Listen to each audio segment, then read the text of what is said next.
वो गहरी नींद में सो रहा था, लेकिन उसके फोन की घंटी लगातार बज रही थी, जो उसे उठाने की पूरी कोशिश कर रही थी। फाइनली उसकी नींद टूटी। उसने फोन रिसीव किया तो दूसरी तरफ से आवाज आई कि सर, मैं ANI का पत्रकार बोल रहा हूँ। कल रात स्टेडियम में जो झगड़ा हुआ तो उसमें एक व्यक्ति की मौत हो गई। इसके बारे में आपका क्या कहना है? इधर इसकी नींद का पूरा नशा हवा हो गया था। इसने सधे हुए शब्दों में पत्रकार को जवाब दिया कि हमारा उस झगड़े से कोई लेना देना नहीं है, लेकिन इसके अपने दिल की धड़कनें तेज हो रही थी। बिना एक्सरसाइज किए ही वो हांफने लगा।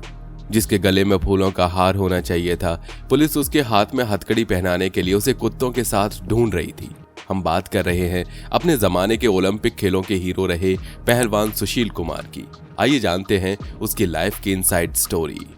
भारत के दल की तरफ से कुश्ती लड़ते हुए साल 2012 के लंदन ओलंपिक में रजत पदक और इसके पहले साल 2008 के बीजिंग ओलंपिक में कांस्य पदक जीतकर पहलवान सुशील कुमार ने नेशनल और इंटरनेशनल लेवल पर न केवल अपना नाम रोशन किया था, बल्कि देशवासियों के दिलों में अपनी जगह बना ली थी। साल 1983 में दिल्ली के नाजफगढ़ के निकट गांव बापरोला में पहलवान सुशील कुमार का जन्म हुआ था।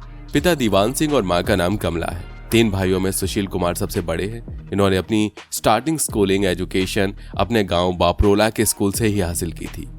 पढ़ाई लिखाई के साथ साथ इन्हें कुश्ती का शौक भी था और कॉलेज के दिनों में ही ये कोच सतपाल के अंडर में रहकर कुश्ती की प्रैक्टिस किया करते थे। दिल्ली यूनिवर्सिटी से ग्रेजुएशन कंप्लीट करने के बाद इन्होंने अपना करियर फ्री स्टाइल रेसलिंग में बनाया। ओलंपिक में पहले कांस्य और फिर रजत पदक जीतने के अलावा सुशील कुमार ने साल 2006 के दौरान एशियाई खेलों के आयोजन में कुश्ती में कांस्य पदक जीता।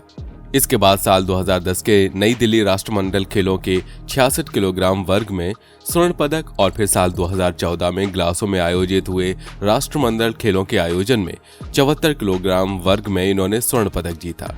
भारत सरकार के द्वारा खेलों के क्षेत्र में उत्कृष्ट प्रदर्शन करने वाले खिलाड़ियों के दिए जाने वाले अर्जुन पुरस्कार को भी इन्होंने हासिल किया। लेकिन अभी एक सवाल उठता है कि आखिर ऐसी क्या वजह थी कि सुशील कुमार के कदम अपराध की दुनिया की तरफ बढ़ते चले गए, यहाँ तक कि उन्हें अपने स्पोर्ट्स करियर की भी कोई चिंता नहीं रही। रोज सुबह दिल्ली स्थित छत्रसाल स्टेडियम में वो प्रैक्टिस करने के लिए जाया करते थे। सफलता हासिल करने के बाद उस स्टेडियम में उनका कद बहुत बढ़ गया था। सुशील कुमार जैसे खिलाड़ियों से ही इंस्पायर होकर रेसलिंग में इंटरेस्ट रखने वाले देश के नए नौजवान अब इस स्टेडियम में प्रैक्टिस के लिए आया करते थे। छत्रसाल स्टेडियम में उनका एक दोस्त हुआ करता था, सागर धनखड़, जो कि खुद एक पहलवान था।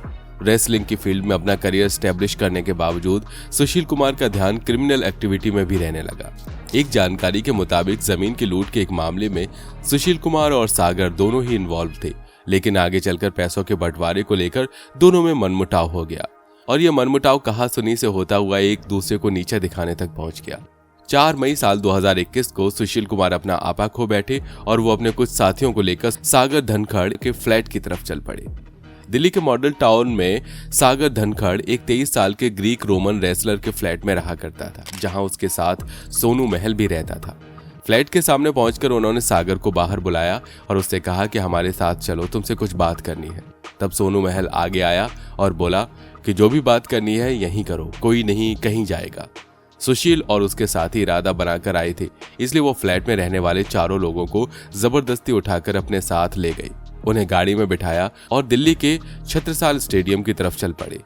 दिल्ली के छत्रसाल स्टेडियम की पार्किंग में इन्होंने अपनी गाड़ी खड़ी की और उन चारों को नीचे उतारा। इसके बाद इनका एक साथी अपना मोबाइल ऑन करके वीडियो बनाने लगा और बाकी लोग उन चारों की बाकी के साथियों ने बुरी तरह पिटाई करने लगे। चारों को सबक सिखाने और इस वीडियो को देखने वालों के मन में अपनी दहशत फैलाने के इरादे से सुशील कुमार ने सागर धनखड़ और उसके साथियों को पीट कर अधमरा कर दिया। तभी उन लोगों को पुलिस के सायरन की आवाज सुनाई दी और उन चारों को वहीं छोड़कर सभी वहां से चले गए। अगले दिन सुशील कुमार जब गहरी नींद में सो रहे थे, तब उनका मोबाइल काफी देर से बज रहा था। लगातार बजते हुए मोबाइल ने फाइनली उसकी नींद को तोड़ दिया। फोन उठाकर जब उन्होंने सामने वाले का सवाल सुना तो उनके होश उड़ गए। अपने ऊपर लग रहे तमाम आरोपों को डिनाई करते हुए सुशील कुमार ने बात खत्म की, लेकिन दिल्ली पुलिस ने पहले ही सुशील कुमार का नाम FIR में डाल दिया था।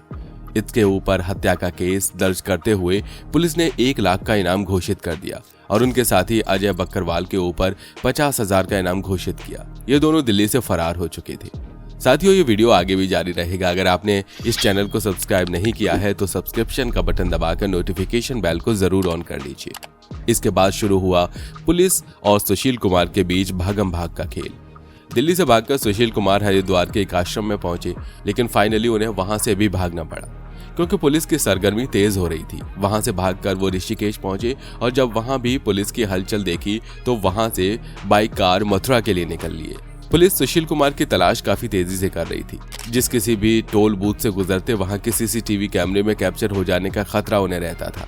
कुछ दिनों तक वो दिल्ली और बहादुरगढ़ के बीच चक्कर काटते रहे। फिर उन्होंने फाइनली चंडीगढ़ आने का फैसला किया। सुशील कुमार को कोई ट्रैक न कर सके, इसलिए उसने शुरू के 3 दिन में अपना फोन बहुत कम यूज किया और आगे चलकर उसे तोड़कर फेंक दिया।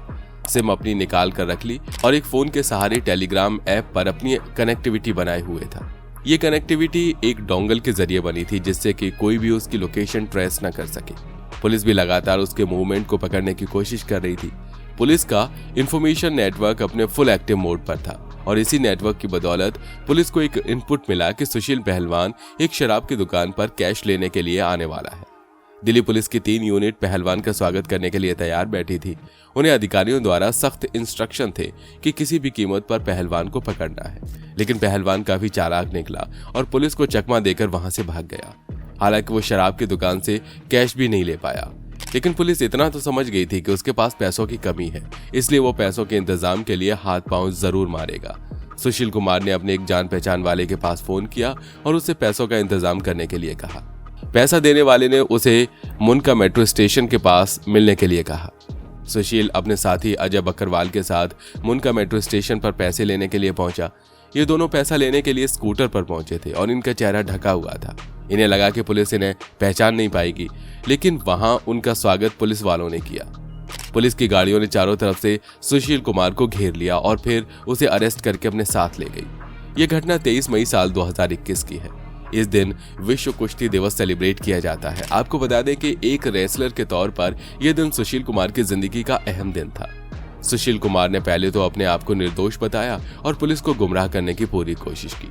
उसने कहा कि वो तो वहां पर था ही नहीं, जिस समय झगड़ा हुआ वो झगड़ा वाली जगह पर नहीं था। फिर आगे अपने बयान को बदलते हुए उसने कहा कि वो झगड़ा वाली जगह पर गया जरूर था, लेकिन वो झगड़े को सुलझाने के लिए गया था। प्रसाद सुशील भूल गया था कि उसके ही दोस्त प्रिंस दलाल ने मारपीट का पूरा वीडियो बनाया है और ये वीडियो सोशल मीडिया पर वायरल हो रहा है। पुलिस इस वीडियो को देख चुकी थी और सुशील के खिलाफ पक्का मामला बनाया जाना था।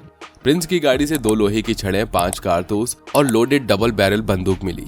कुल मिलाकर इस मामले में पुलिस ने 15 लोगों को गिरफ्तार किया था, जिनमें से एक पहलवान विजेंद्र सिंह ने पुलिस के सामने मुंह खोल दिया और उसने एक्सेप्ट कर लिया कि पहलवान जी ने हमें करने के लिए बोला था और हमने मार दिया। सुशील कुमार ने भी एक्सेप्ट किया कि वो सागर को केवल सबक सिखाना चाहता था, उसे जान से मारने का उसका कोई इरादा नहीं था।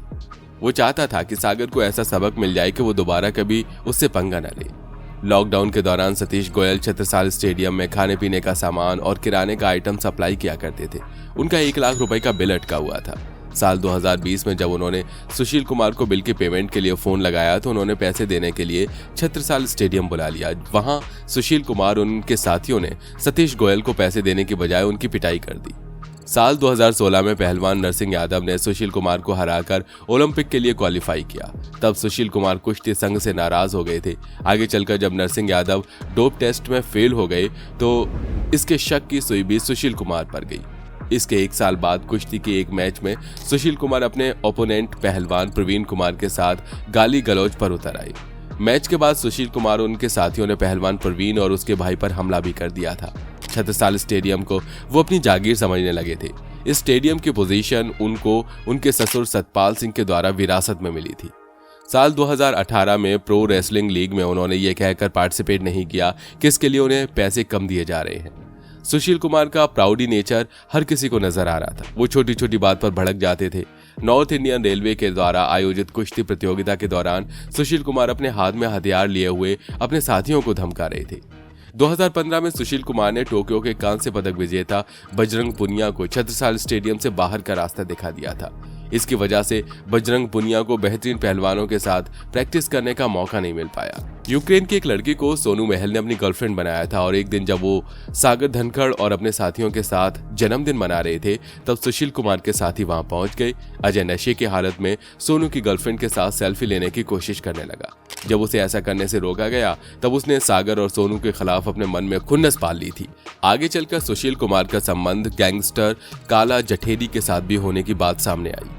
एक प्रॉपर्टी के सौदे के चक्कर में इन दोनों के बीच टेंशन बढ़ गई, जो सोनू महल की पिटाई के बाद बदले की आग में बदल गई। कहते हैं कि इसके बाद सुशील कुमार ने नीरज बवाना और नवीन बाली जैसे गैंगस्टर से भी हाथ मिलाया। सागर और सोनू महल की पिटाई के समय नीरज बवाना गैंग के लोग भी सुशील के साथ में थे। नई पहलवान सुशील को अपना गुरु मानकर उसका पैर छूते थे। सागर धनखड़ भी उनमें से एक था, मगर सुशील कुमार अपने नेचर और गुस्से के चलते अपराध के रास्ते पर आगे बढ़ते चले गए और इस समय जेल के सलाखों के पीछे है। आप सुशील कुमार की इस पूरी लाइफ हिस्ट्री पर क्या सोचते हैं, हमें कमेंट बॉक्स में लिखकर जरूर बताइएगा। वीडियो पसंद आया हो तो उसे लाइक करके अपने दोस्तों के साथ शेयर जरूर कीजिए। फिर मिलेंगे नई वीडियो में, तब तक के लिए जय हिंद, जय भारत, वंदे मातरम।